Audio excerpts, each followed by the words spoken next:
Hello, everyone. If you would make your way to your seats, we're going to get started.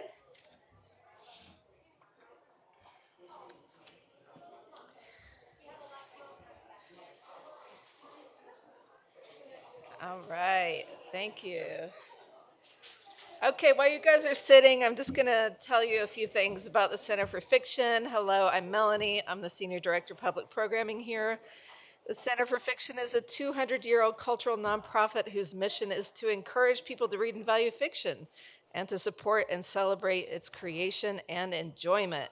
And we do this through public events like this one, reading groups, and writing workshops, all offering vibrant, accessible, and inclusive programs that welcome a wide community to experience the joy of story.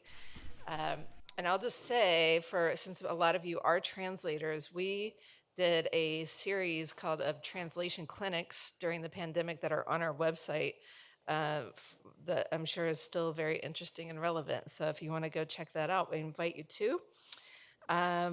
We will have a Q&A for this panel, so raise your hand and we'll bring a microphone to you so that the people on the recording and live stream can hear you as well. And it's now my delight to introduce you to Michael, the ED of Center for the Art of Translation.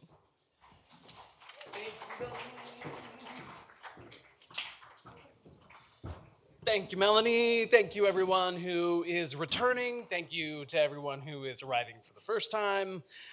I would like to say that our final panel of the day is typography and translation. Very excited to introduce this conversation. Graphic designer and curator Ellen Lupton once said, "Typography is what language looks like." This panel explores intersections between the arts of typography and translation. Typography combines form and function, semantic and visual. Thus, it is important for translators to consider the political implications of their chosen aesthetics. bringing together typographers, educators, artists, and translators working with different scripts. We will discuss how interventions in typography can be used to address issues in translation, such as accessibility, gendered binaries, language preservation and revival, and colonial histories. We look at examples of typographers who are expanding the definition of typography outside of traditional forms and examine how design can help literary translators in their craft. Please welcome Aksen, Ariel Bergdorf, Bowan Koum, Omar Mohammed, Maruchka Payan, and Lena Salabert Tribi.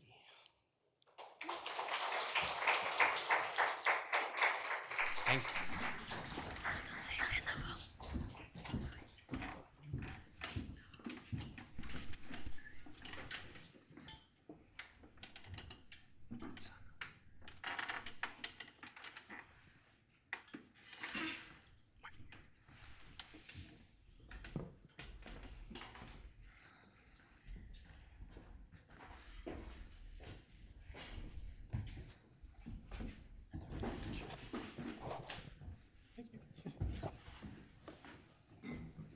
Those should be on, are they?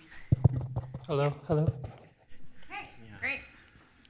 Thank you all for coming to our panel. Thank you for Center for Fiction and Center for the Art of Translation for hosting this. As you can see, we have a bit of a party on stage. We have a lot of amazing guests who've come really far. So, without further ado, I would love to start out just by talking about kind of your all's relationship to translation and typography, or both, or one or the other, and just like, what do you see as the links between those two forms of typography and translation? Well, first of all, thank you for having us, and thank you for the Center for Fiction. I'm a part of collective by Binary with Lena and Maruchka, and we are working mainly in French language, and we are mainly working on post-binary typography. To explain what it is, it's kind of when you've got the Latin-based language, you've got the male and the female part who are very strongly intersect within language. And so there's some problem regarding mainly queer and LGBTQA+ existence. And that's why we kind of gathered and decided to work on it. And by using typography to reflect the change on societies and to embrace queer lives and existences. Great. Could we, I think they have an image as well to show us, so we can maybe get that on the screen. But yeah, and maybe Lena, Maruchka, did you have anything to add to that? Yes, so this is their, I don't know if you want to say anything about it before I go off. Je remercie d'être là et je m'excuse d'avance, mon anglais est pas assez bon en fait pour que je parle de technique en anglais, donc je vais parler en français, mais il va y avoir une traduction. First off, thank you very much. I'm glad to be here, and my English isn't really that good to speak about the kind of technical things that are going to be on here, so I'll speak in French, but fortunately, there's an interpreter here. Thank you very much. Pour compléter ce que Axel a dit, derrière, il y a une slide qui montre ce que on fait avec la collective Bye Bye Binary en termes de recherche typographique, avec un remplacement automatique du point médian avec les ligatures inclusives qu'on voit très mal en dessous, en bas là. Mais c'était, comme l'a dit Axel, ça partait d'un besoin que plusieurs personnes de la collective ont eu de dégenrer cette langue française qui est particulièrement genrée et qui utilise le masculin générique et hégémonique comme forme entre guillemets supérieure. Et ce qu'on trouvait problématique, et c'est des réponses et des expérimentations à ce problème de langue qu'on s'est posées. I want to first to talk a little bit about this. You can see here in the back there are some of the combined letters that are done. This is some of the work that we're doing in our collective, which is Bye Bye Binary. And what we are very interested in, and what we felt the need to do, and why we formed the collective in the first place, is that there are a lot of people who just go along with the generic male representation with the very gendered nature of the typography in the language. And people were very concerned that they needed to expand this, that we needed to speak more to a broader type of typography and to answer some of the concerns that our members have. Great. Marushka? I think like like you reasoned a lot what I wanted to say, so it's okay for me. Nothing to add. No, it's okay for now. Okay, Yeah. great. Hello. Okay. Yeah. So my name is Boan Kim, but I go by Bo for short. I am not a type designer. I'm more of a kind of a generalist designer, and so I work with typography. But I think sort of the kind of, I guess, perspective that I hold, especially in this conversation, is as kind of an educator, and I teach graphic design, or I teach typography sort of through the lens of translation, especially because my kind of earlier background was actually in comparative literature, and so a lot of those kinds of frameworks are really kind of interesting to me, and I find really applicable, if not like really informative, in sort of like teaching kind of design principles, but also just general art making. And I think sort of the way in which I kind of came to this was through a class that I teach called Bad Translation, Expanded Typography and Publication. But just that class essentially sort of like centers on a kind of idea that maybe sort of like, it essentially asks like, what is a bad translation? And maybe kind of springboards from that as like a source of like, or rather it kind of draws upon the liberatory aspects of what a bad translation could be, to then expand on languages, texts, et cetera, et cetera. Yeah. I'm sure there will be more questions about that, so. Hello, everybody. My name is Omar Mohammed. I'm a first-generation Afghan-American Muslim. I was born and raised in the Bay Area. I live in Berkeley now. Shout out to everybody and Center of Fiction for having me to be here to speak. Kind of like Bo, I'm also a designer, kind of like in a general sense, using whatever sort of mediums and options I have to make stuff. But going back to my heritage as an Afghan-American, I was born here in America, but I think that sort of one of the responsibilities I have is to push Afghan design and culture in our spaces, because that's sort of a field that's missing in my heritage, both here in American global-based communities and in Afghanistan. From 1994 to 2001, sort of after an intense attempted Soviet occupation and the CIA getting involved and sort of enabling the Taliban to rule Afghanistan, there was this sort of dark age where technology wasn't enabled in the spaces, whereas in places like here, 1994 is like when I was born, in 2000, my first computer, and imagine all the sort of advancements that the West had in that time, Afghanistan lacked. And one of those fields I'm like proposing in theories is that graphic design and typography was really missed. The Islamic tradition in Afghanistan as well is so rich in calligraphy, the Arabic word. We've had that for generations and years and years and years, and now when we're going into the digital, we're missing out. So how can we sort of explore these things and get back into it? I like to use Iran, who was a little more stabilized in that 90s computer era. They're sort of the forefront leaders in Farsi type design, Farsi written in the Arabic script. So Arabic countries sort of owning the Arabic language, but Iran is sort of the owner of this Farsi typography design language. So I'm like, yo, how can we get Afghanistan to come up on the map? We have a lot of brilliant, talented people. And I'm sort of like unqualified to be here speaking. There's plenty of Afghans in Afghanistan doing this kind of work. And I wish that I had the power and authority to bring those here to speak. So I'm just gonna try to speak on behalf of them for you guys. Thank you. Great, thank you, everyone. I want to start maybe with something Bo was talking about, with just the idea of a bad translation. And I'm interested in the problems that you all see, maybe with your particular languages or scripts, or where we're talking about Latin alphabet, if we're talking about Arabic, if we're talking about Farsi. Is like gender is certainly a thing I think that comes up. I think issues for people with disabilities and accessibility is another thing I see coming up a lot. I think we've talked about kind of histories of like masculine type fonts and sort of what type fonts are intended for. But I'm just curious among all of you what each of you see as like what is something you see and you're like, this is a really bad translation, or like this is something that like typography could correct or ameliorate. Is it okay if we work our way back, starting with Omar? Sorry. Totally.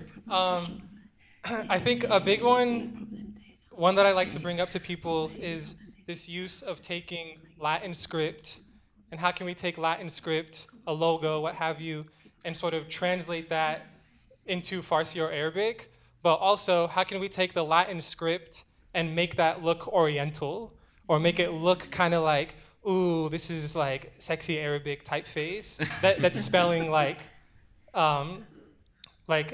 Chanel, for example, or like Center for Fiction. If we had Center for Fiction in Afghanistan or in an Arabic country, how could we make that logo look like Arabic? And so there's this really awful like bastardization happening of taking Latin script and putting some squigglies and putting some dots on it and being like, oh, look, it feels and looks sort of like this deserty palm tree arabesque type of typeface logo, which is like really fucked up. And they're everywhere. Like if we just Google it and look it up right now, they're everywhere. And these are like some big shot designers making these rules. And because in education, where it all starts, we're not learning from a Eastern, other Western perspective of what good graphic design could look like. So actually yesterday I was looking at old first editions of Orientalism by Edward Said. And if we look at the first edition, the cover has Orientalism written sort of in this Oriental pseudo-Arabic Latin script. Now, if you pull a new Edward Said Orientalism, it's written in cursive. And so I want to say that over time, somebody was like, yo, we're literally doing Orientalism on the cover of the book for Orientalism. So it's like, how can we sort of investigate that and make sure that doesn't happen? And instead, we do proper translations to the language, where the design language is paired together, where you can have it in Latin, in Arabic, in Farsi, in this beautiful shared design language. So that's like, I probably spent 1% of my time thinking about and working on, because I'm not a typographer, have other things, but in an ideal world, this would be like my top practice to hit. So if there's any Afghans or Muslims here that are designers thinking about these things, hit me up and let's see what we can do together. Wow. Oh, I want to talk a little bit more about the Orientalism cover. No, because it's so cool, because it's like on one hand, like, or, you know, like it's, or just thinking even about that kind of trajectory, it's like, in order for this to be read or like legible as like a text about Orientalism, it needs to be styled in an Orientalist way, even if the text content is about refuting that or about questioning that or critiquing that. But like, so it's just weird that like visual culture kind of like, sort of like, I don't know, has to kind of catch up, or that like a certain amount of time has to pass for like the text instead. Because now we think of Orientalism, it's like a seminal text, right? Like visuals don't precede Orientalism, we think of Edward Said, right? So that's super interesting. In terms of like a bad translation, I guess for me, I don't know, because it's like, yeah, I don't know, I'm so in it where I like, the cycle for me hasn't ever really stopped, where I think like, is a bad translation a good translation, a bad translation? But I for me, like an example that I often kind of look at and sort of refer to in like the stream of references I kind of give to my students is like a project by the collective Shanzai Lyric, where essentially they have like a big archive of like badly translated like T-shirts, or sort of like mass-produced kind of like, I think the like Chinglish, or like like that kind of sort of like what would you call it, like, yeah, direct to English through Google Translate whatever bad translation. And that archive is, I think, I think the way in which that archive has also been sort of like circulated and shown through like a lot of different places in the world is like really useful because of the way in which it's more about it, like I don't think it sort of like I think it sort of like falls in this this argument for like bad translation being a kind of liberatory space or a kind of like space for poetic sort of interpretation or for a space for poetics, and just that like there's like is it a bad translation, is it a good translation, does it matter if it makes me feel something? And like those t-shirts are amazing. It's just like something, like I don't know, I'm thinking of like a t-shirt, it's like a lot of it in the design is like, oh, like capitalism, I want to kill myself, Snoopy or something. It's amazing, it's poetry, it's great, right? But it also speaks to like the ways in which like translation is not just about like translation through languages, it's translation through like labor production, and it's like it speaks to sort of like all the the mechanisms through which language has to sort of travel, it like not just being like person to person, but like I don't know, person to computer screen to Google Translate to T-shirt to then sewing, like all of these things. So that's something that comes to mind when I think of bad translation, but like bad translation question mark. If that makes any sense. Can I speak in French? Je voulais, du coup, quand on me parle de bad translation, je le voyais aussi un peu comme ce que tu disais, sur est-ce qu'il y a vraiment une façon mauvaise de faire de la mauvaise traduction ou faire du mauvais design, et est-ce que finalement le mauvais design, comme on l'entend le plus, c'est quand c'est fait de manière amatrice, et que moi c'est quelque chose, et nous en fait, c'est quelque chose que on met en avant comme c'est du mauvais design ou de la mauvaise traduction car c'est amateur, mais en fait c'est fait par des gens qui ont le urge de traduire ou de faire du design parce que ils et elles veulent transmettre, et que ça donne, comme tu disais, des façons de faire qui sont poétiques et qui sont en dehors de la norme, et ça questionne cette norme-là.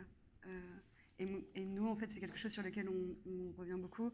Dans notre collectif, il n'y a pas forcément que des typographes, on est assez peu finalement.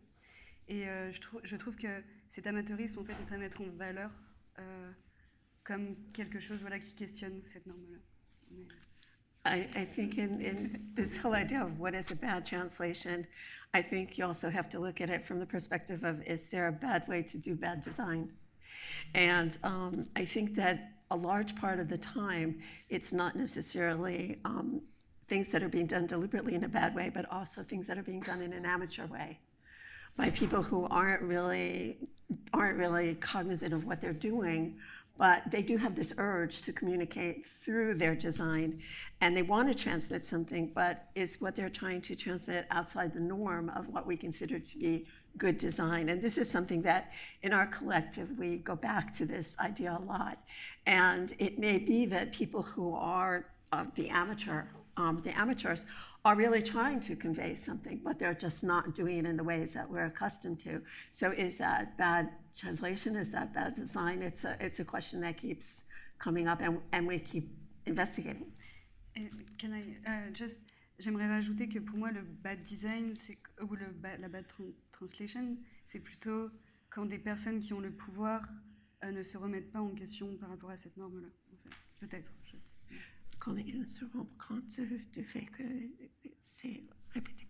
Que c'est peut-être quand les personnes qui ont le pouvoir et le savoir font sans se poser la question du cadre. I think for me, what really constitutes a bad translation is when people who are in power and the people who have the knowledge really don't focus on this as an issue and don't realize that this is something that is operating here. Yeah. Totally, yeah, and I think that goes back to Omar's example, probably. The people making this book certainly could have known better. Yeah. Elena,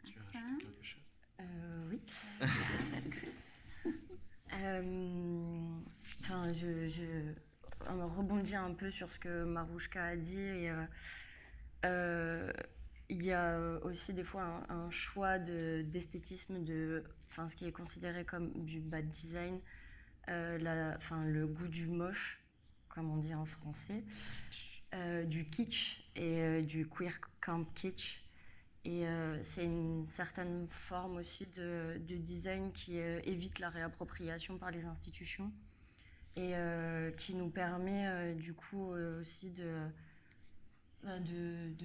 développer nos formes qui sont aussi considérées comme des fois trop outrancières et pas assez lisibles et pas utilisables, mais on joue avec ce côté-là en même temps on n'a pas envie d'être utilisé par les institutions qui veulent tout lisser et en même temps on a des fois aussi des formes qui sont plus lisibles pour être plus facilement utilisées, ne serait-ce aussi par des associations qui veulent s'en servir ou dans des livres en fait pour que ce soit plus facilement lu. Tout ça pour rebondir aussi sur la question des troubles 10 et de est-ce que nos fontes et nos typographies sont lisibles. Peut-être que je dis après. And I just before I want to go back to something that Mariska said, which is that around the idea of making an aesthetic choice, and we have in what we call in France the taste for the bad, kitsch, and queer as kitsch, and should be queer cum kitsch. Queer as kitsch, and the reappropriation of that by institutions as something that now suddenly becomes what everybody wants to do. And I think what we've been trying to do in our collective, is to develop our own forms and to make our own forms that are visible but not overly visible, that are usable but are usable not by these institutions that want to co-opt them, but by organizations, associations that may in fact be able to make use of them in transmitting what the ideas that they want to convey. Mm-hmm.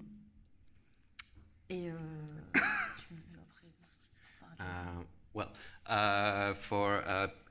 you talked about people who has trouble reading or about font accessibility. This is something that we when we do conferences about queer typography, post-binary typography with the kind of queer coding and kitsch aesthetic, even without queer aesthetic, but with this kind of shapes, we have some people that are saying, yeah, it's not legible, it's it's bad and everything else. This is something that we are kind of working on because, of course, it asks the question, what can we do for people who has trouble with reading? But this is a much more complex question because when you talked about the kind of the whole ecosystem of publishing or of web publishing. For example, you've got the problem with screen reader for people with eyesight disability, vision disability, and for example, when you have a screen reader set up in French, they can't read the middle center points. So it causes problem when the screen reader is reading currently, and this is something that as type designers, typographer, we can have an impact on it, but it's not only something that we can do by ourselves because it's coding competencies, it's kind of material issues like. Who's going to fund this? Who's going to pay for it? Who's going to make it accessible for people? And you talk about the way that people can, type designer will do some kind of Arabic styled fonts, but with a Latin script. This is something that we have also because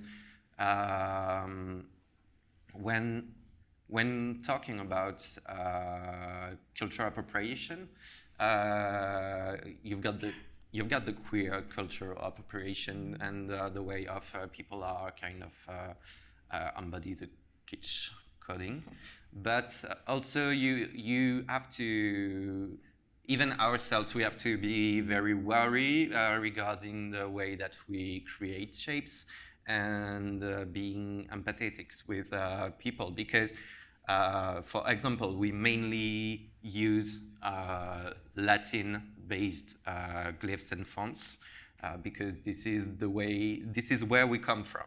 This, for myself, I cannot master Arabic glyphs because I don't know how to do it. So this is something that even when you produce something, it's like, okay, I don't know how to do it. How can I find someone who knows how to do it and who's from this cultural background in order to kind of prevent cultural appropriation or even to be more respectful regarding the culture. Thank you.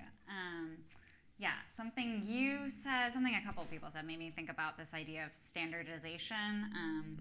And it's very literal in this case of like the computer can't necessarily read certain things that you're doing. I've heard that also with Spanish translators, if they're trying to do a gender neutral, like using the @ symbol, a lot of the time people aren't able to read that on certain readers. But just this idea that we've kind of sorted everything, and I think French is a really good example of this. There's like the Royal Académie Française or whatever, and they standardize the hell out of the language, right? And they're like, we won't do anything new. We won't do écriture inclusive. We won't do. They're really into kind of regulating things and sort of defining what French is, what a language is. So I'm interested in whoever wants to talk, but about just kind of the resonances between that with like standardization with language, and then also maybe how typography also gets standardized, and how these things are like really invisible and how to make them more visible. Sorry, that was a lot of questions in one.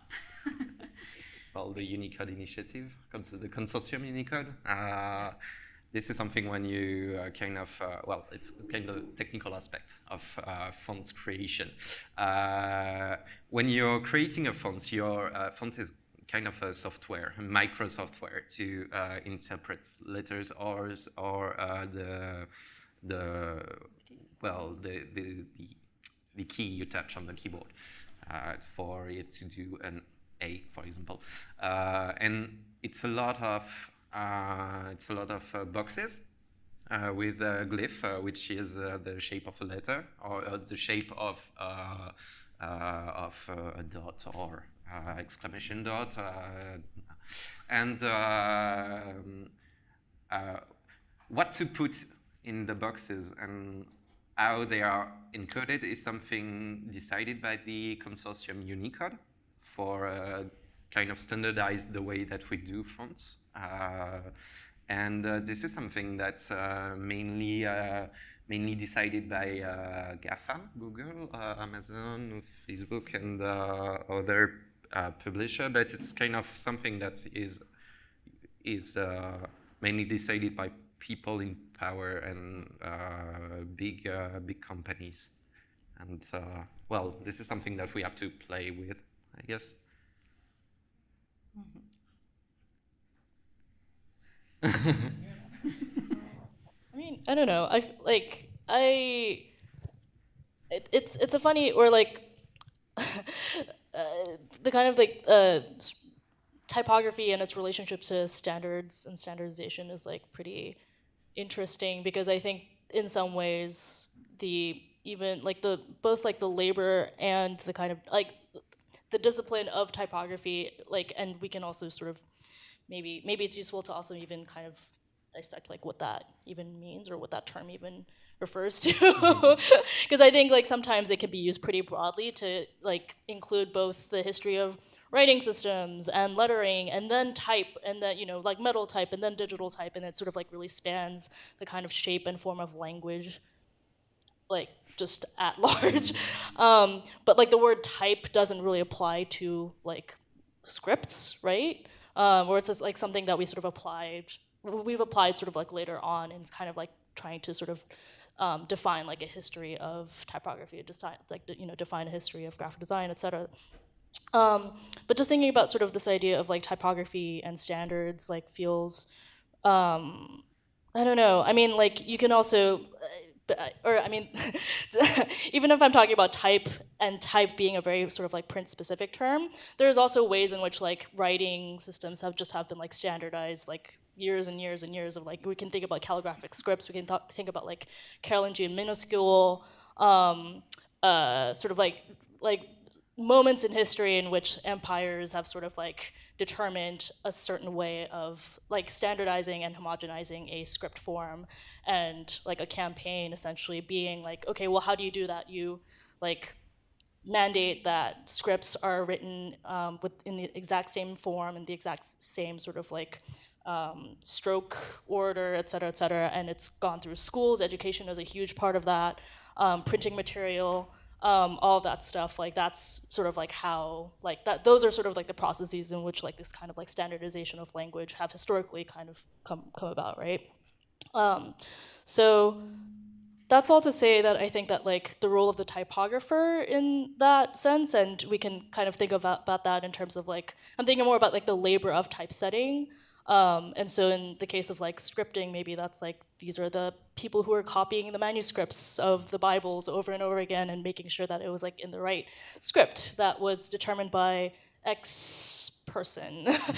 Or it's the typesetter, post printing press who's trying to figure out, the text needs to be in a certain typeface and read in a certain way and be distributed in a certain sort of context. And so, so the labor of typesetting, the standards that play out there is just, I don't know. Like you can say that like a typographer's role is to kind of uphold a certain standard, right, or sort of like scale a standard, because you are ultimately working within the like an apparatus that's like meant to scale, right? Printing is scaling language.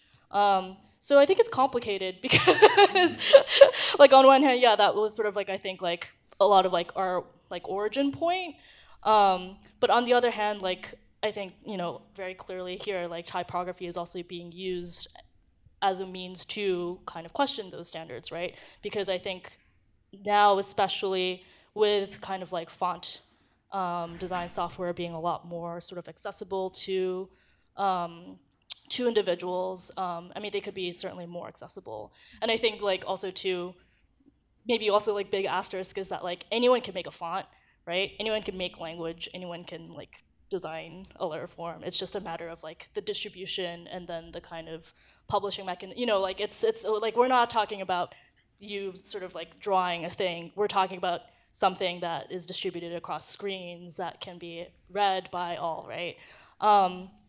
That being said, so close asterisk. That being said, like I like so like if we started from sort of like standard bearers, like we're also sort of like in an ecosystem now where like a lot of that is being kind of like questioned and resisted against, which I think is an exciting time. And I don't know. I think Axel and Bo made really great points. I think what we should all know is typography is hella hard. Like doing good typography is probably, to me, the hardest form of design and one of the subdisciplines of graphic design that we can reach, because it's sort of like the building blocks, the building material of good graphic design comes from good typography. And so this thing's super, super hard to do. And with that, there's a bunch of, like you said, the standardizations and the way the software laid out that Axel described, it's literally glyphs. The software has like 1,000 squares that you have to fill out to create your final typeface. And this is not just like ABC capital, ABC lowercase, it's also question mark, period. And then in Arabic scripts, we have some languages differ by different letters, around 27, 28, but each letter has maybe about 4 variants, the initial, medial, and final. And so in Latin, we just make A, uppercase, lowercase. In Farsi, A is just 1, 2. But Bay, the B sound, is you have your initial isolated, initial connected, medial final, and these things have to work really well connecting to other letters. So I made a typeface and I was like, I'm never doing this ever again, because it was just so much work. But I was like, oh, if I don't do it, who's gonna do it? I still haven't made one since my first. But this idea of standardization and how these standards have like manipulated cultures outside the Western scope. Traditionally, when Arabic and Farsi were written, you didn't have commas, you don't have periods, you don't have question marks. Those things are sort of noted in the layout of your text. So if there's a line break, you know that this is sort of like a new sentence, a new thought. If the way you'd ask a question, you'd preface it with a statement. Like if I was going to say, "Are you hungry?" Translated to Latin, English right now, I'd say "Goshna asti," a very similar, very generalized translation. But in written forms, before we had question marks, you'd have to put a prefix that's aya. So I'd have to ask you, "Aya goshna asti?" And now that's lost in language that we are reading because we have a question mark now that the West has imposed upon us. So there's a lot of like messed up things that come with the practice. And honestly, now I'm like, I'm just gonna draw like an interesting like word in an interesting script typeface, and I'm never gonna build one out because it's too much work. But it'd be great if we could like automate it or have more people in practice where we could like. I'm curious for you guys. Do you guys split up the work on different ligatures and different pieces, or what's your guys' work process when you're going to get this? Because like that example is sort of the same in Arabic. You have to put a different E ending, the I and E ligature, the R and I ligature. So you guys are making the work way harder.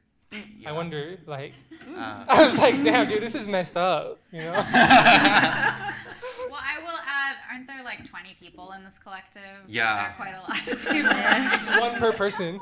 Yeah, we've got the person who is specialized in the center middle point. Like, That's their only thing. they only draw this point. You're the I, you're the R. Yeah, yeah. But did you all want to talk about the process a little bit? En fait, on est en train de faire deux typographies en collectif. On avait déjà fait ça pour la toute première, mais là, en gros, on s'est vraiment donné des glyphes très précis. Et je pense que c'est plutôt toi qui m'en parlais. De comment est-ce qu'on peut, si tu veux bien,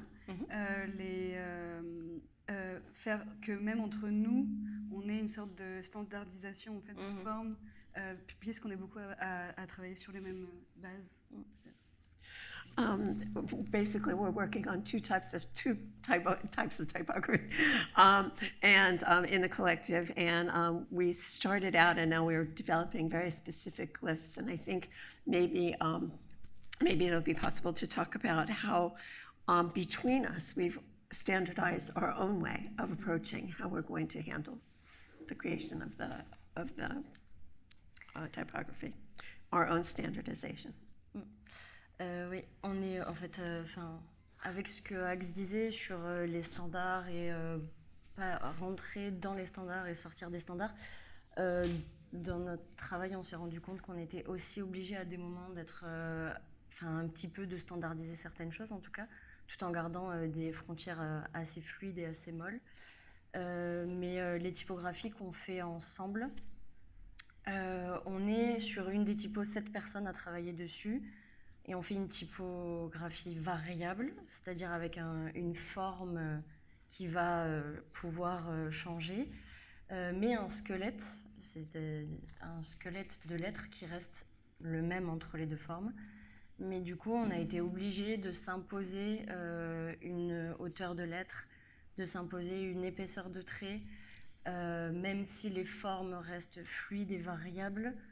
Et maintenant, on est obligé, après mise en commun, de regarder ensemble et qu'il y ait une personne qui bouge certaines formes en fait pour que même si les lettres sont très différentes et contrairement à des typographies standards, on va pas forcément avoir un M minuscule et un N minuscule qui se ressemblent, avoir quand même un semblant d'harmonie, en tout cas de ressemblance.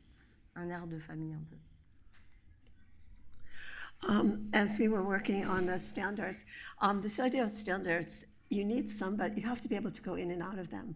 And as Axel was saying before, and we realized as we were working on them that you really do need to have some, point of reference, but at the same time to maintain the boundaries that we have, but soft boundaries that are fluid, more fluid.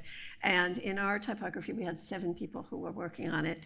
And what we were creating was a variable typography that was something where it was changeable, but at the same time, there was a skeleton base of forms and letters that were not changeable. So that was the foundation of it. And then above that, there was a fluidity, a changeability that was operating.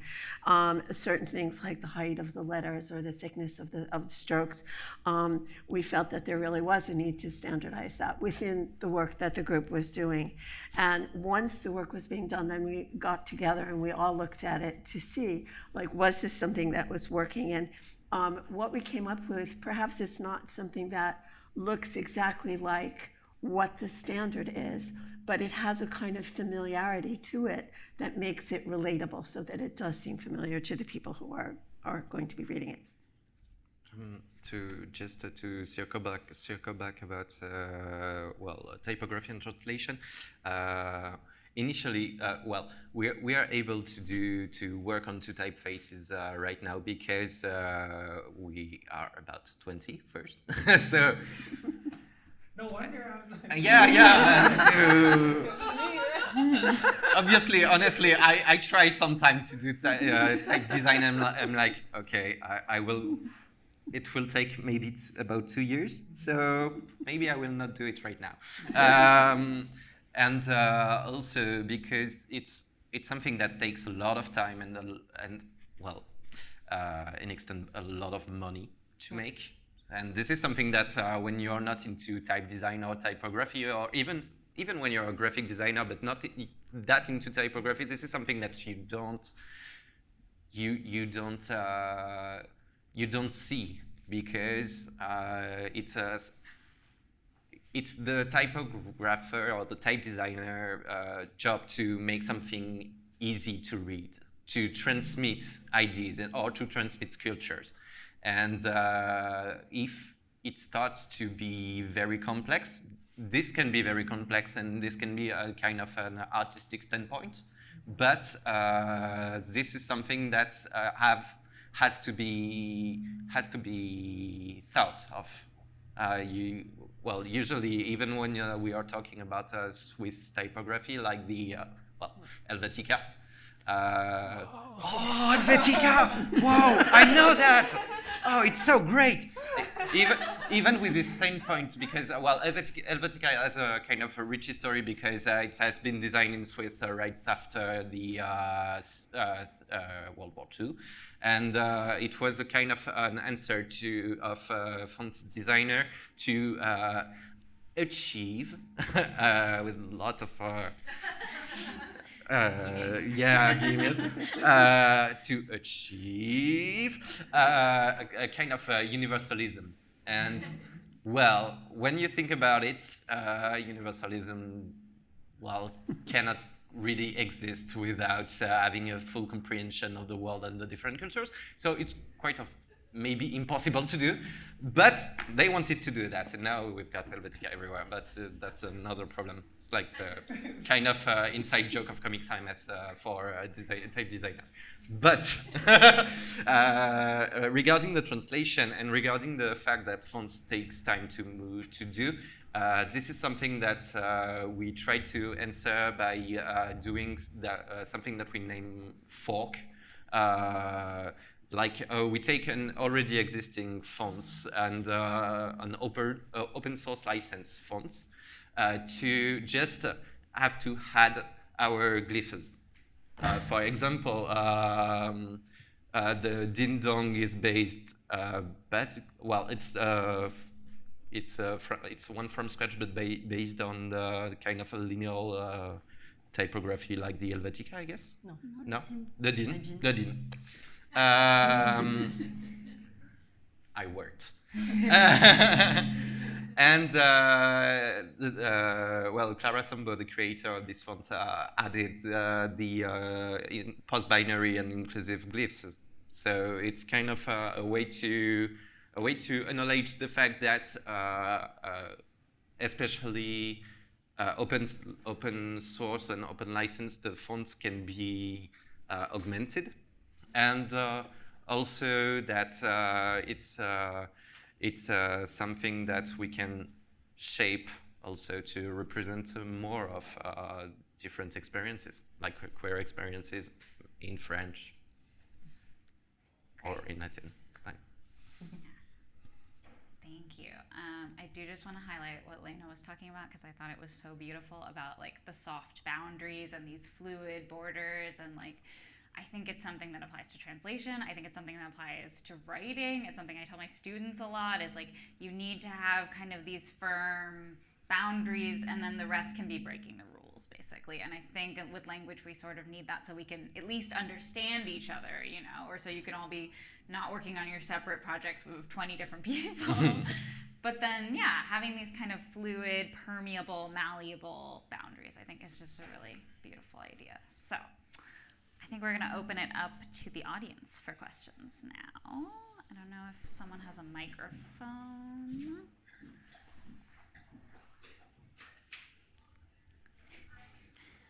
Someone's coming, yeah. Hi, thank you for such a good, beautiful presentation. Can you hear me? Is this on? No.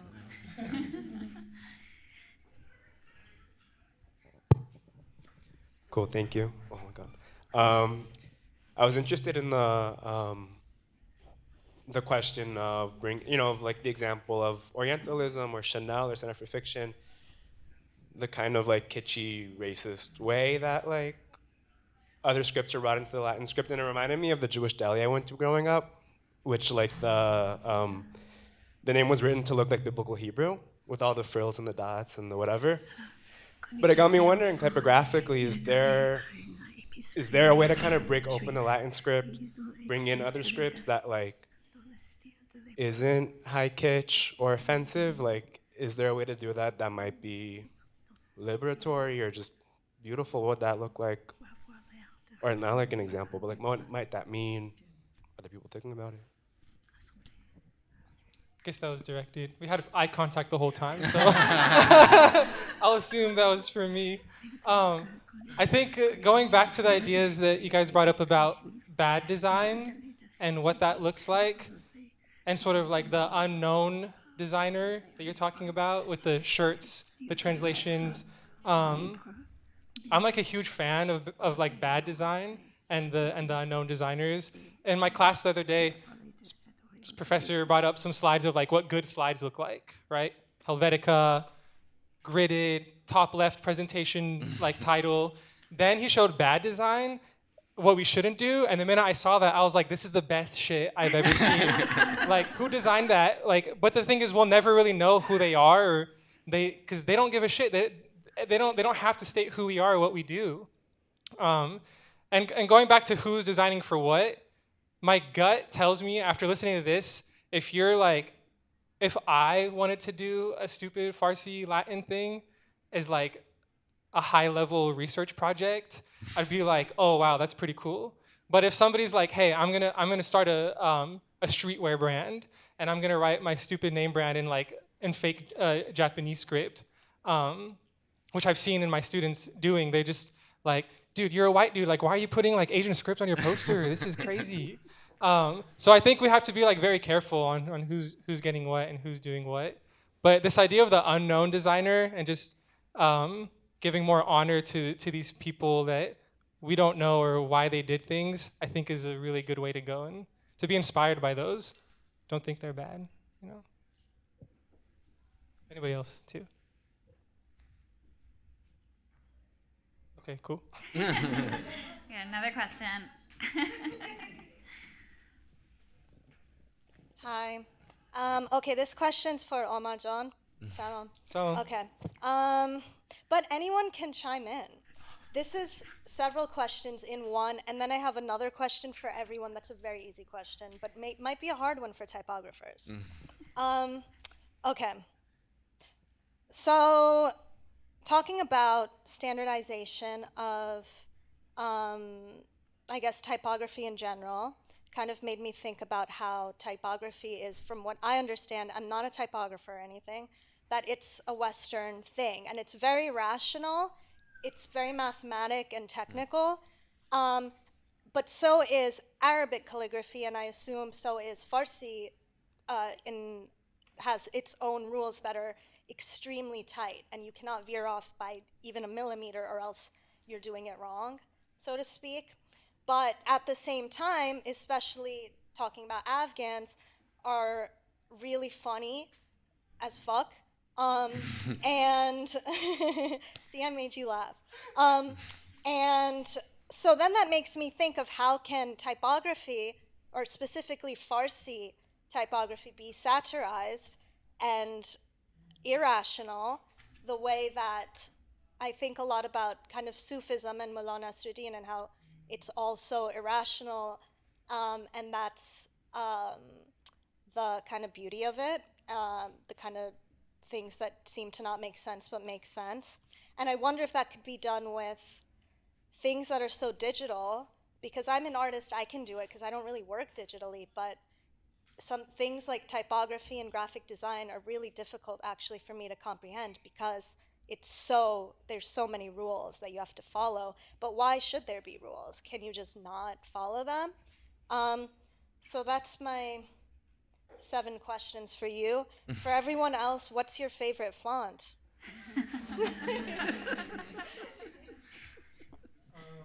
Let me just spit this one out since I'll forget, but then I'm going to stop talking for the rest of the thing.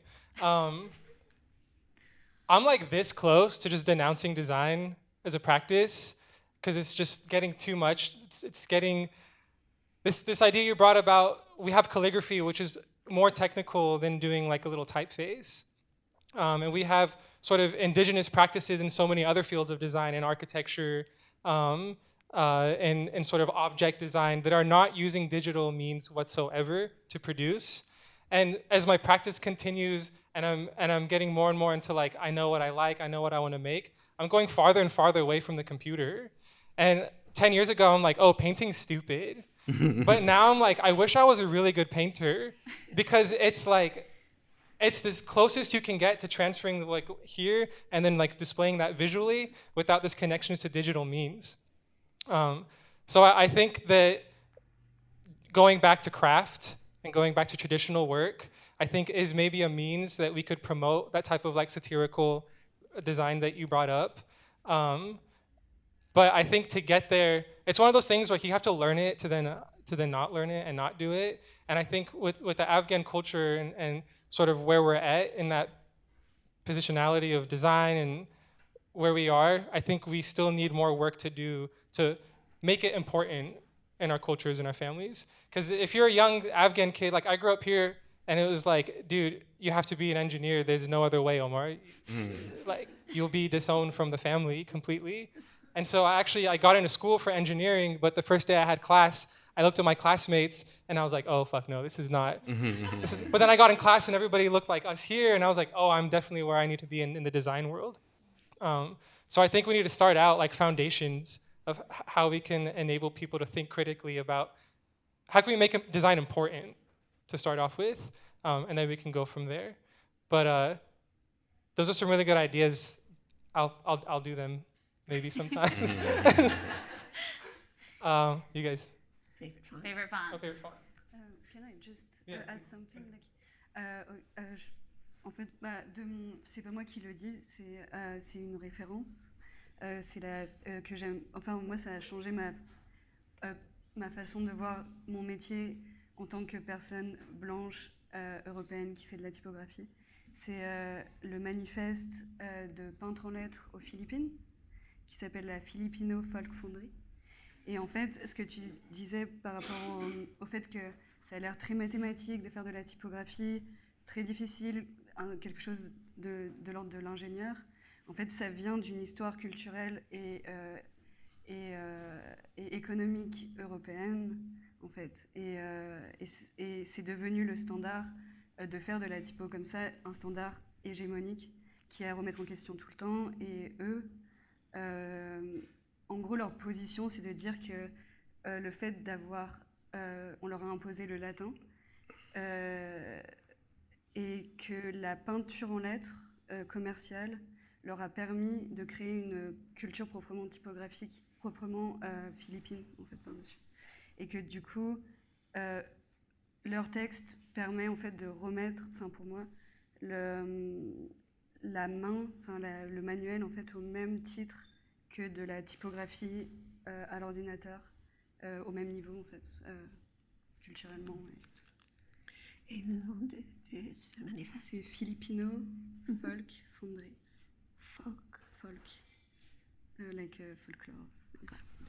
I'm going to give you this as a reference because it's something that really changed my way of how I look at what I do and how I look at the whole idea of the typography that's being created by me as a white European working in a Western culture. And you know that our culture, I always had this idea that typography was something that developed in a very mathematical, very logical kind of way, and that it was not necessarily a cultural, in a cultural context. But I realized when I read this work, it was a manifesto on Filipino folk work. And it was there that I saw that the Filipinos were very interesting because they had the Latin alphabet, the Latin typography and Latin imposed upon them. But while they had that imposed upon them, they still also retained their tradition of the manual tradition of the artwork and the hand done and so for me this was very important because seeing it in that context, they were able to take this very mathematical way of looking at typography, but also to incorporate it with their own tradition of the manual and the art, the folkloric that was part of it. Send that to me. Yeah. J'espère que j'ai bien expliqué. And maybe just one kind of add-on to that is also, I think that sort of the notion of rules and mathematical exaction and whatever in graphic design is also, I think it like also kind of depends on like how the graphic design is being taught, if that makes any sense, or what the graphic design is being used for. And I think like it's important, like there's like when you kind of get down to it, it's like graphic design, if you're thinking about it in like a more kind of like a liberal artsy sort of sense, or like a more abstract sense, is really just kind of like text and image, right? And how do you ultimately deal with the form of the text and the image and then the two together? But once you get to sort of like, but I think the rules come in when it becomes a question about like, who is it for? How does it like scale? How does it, you know, like what sort of like, and then we sort of get into the like a kind of like an industrial sort of like sense of what graphic design is. And maybe then to the commercialization of that, you know, so it's just like, it's also like, and design is also a term that's like kind of sort of been forced upon a lot of the way we think about art and a lot about craft as well. And so maybe just that's like an important thing I think to note as well. It's just like ultimately like how are you approaching, or how are these like, when you think about graphic design as like maybe synonymous with like rules and standard, it's like, well, yeah, how are we sort of, you know, how is that graphic design ultimately being kind of forced on you?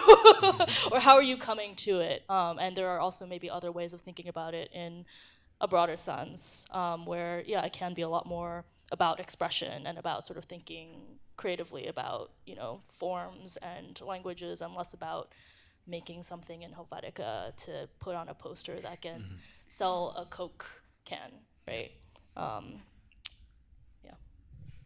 Favorite font? Yeah, favorite fonts. Favorite fonts? Comic Sans, anyone? Well, kinda. It is the people's font. Honestly, I wanted to think about, yeah, well, yeah, be very, look very clever, don't say Comic Sans and everything else. Well, I would have to say, wanted to say the Avant-Garde Gothic, which is a display font, which is very not legible as a kind of paragraph or reading. text. But I love hating Comic Sans. I love hating Comic Sans because it has a rich history regarding the way it was created, because you can find it like everywhere with the kind of wrong dispositions. And so when you see it, you know, you're like, yeah, Comic Sans. And even people who don't know about type are like, yeah, Comic Sans. It works. Yes. It works. So I love hating it. Other people? Comic Sans. Yeah. I love loving it.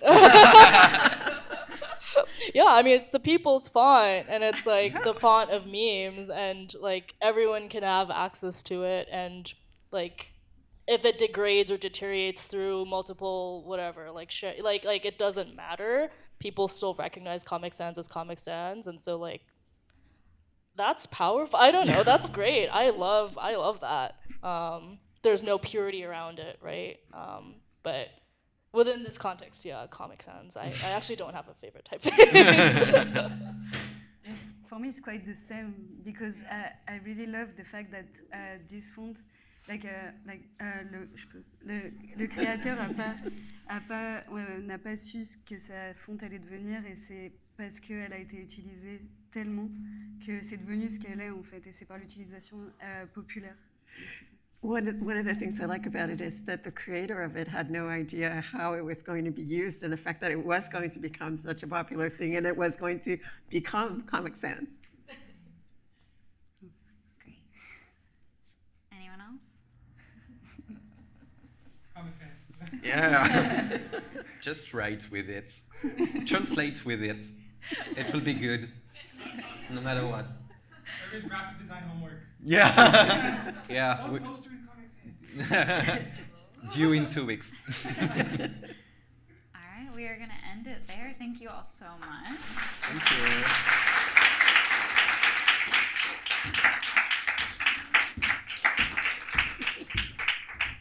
Thank you for that fantastic conversation. I will come back to Comic Sans with renewed enthusiasm. Thank you once again to our really phenomenal group of designers and educators talking about typography and translation. This is our last panel for the day, but we do have a keynote coming up today at 5:30. We're gonna have a little happy hour. If anyone wants to join us, we welcome you to, hang out and have a couple of drinks with us in advance of Don Miche's keynote. Thank you again. See you at 5:30. Which way to the bar?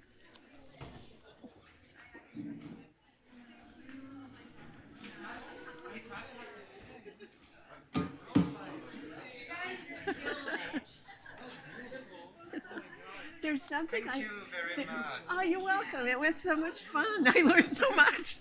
I wanted to tell you about something. I think it's a great example of like the powers imposing. Do you know that during the Yugoslav War, it was the Serbo-Croatian language. It's a very similar language. And the way in which it's written varies whether you're Serbian or Croatian. If